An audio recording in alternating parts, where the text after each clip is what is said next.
It's been 1 year since the first patient with coronavirus-like symptoms was officially registered in the Chinese city of Wuhan. But scientists who visited at the time claim authorities covered up what they knew at the beginning of the outbreak. Here in Wuhan, on the 8th of December 2019, the first patient was registered with the symptoms of an unknown disease, according to local government records. Later, we would learn to call it COVID-19. Many of the initial cases were clustered around this seafood market, long since closed, but only recently decorated. This hospital is close to the seafood market, and this is where, as December wore on, people came with an atypical pneumonia. An atypical pneumonia that quickly became a public health emergency that became a pandemic. Those early reports alerted Professor Chuang Yin-ching, regional commander for Taiwan's Infectious Disease Prevention and Treatment Network.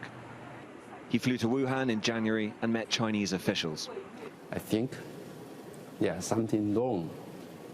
The first thing, maybe they are not well prepared. The second one, maybe they are too busy or something they want to hide.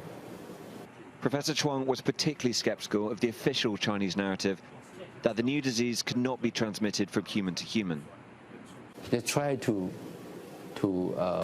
deny the possibility of human-to-human transmission. Professor Chuang made the call well before China and the WHO finally announced human transmission. He warned the Taiwanese government, which became the first to impose strict border controls and quarantines.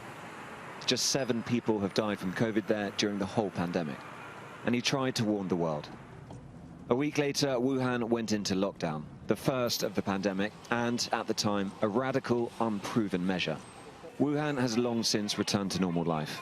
But what started here has killed more than 1.5 million people in just 1 year, and it continues to rage around the world.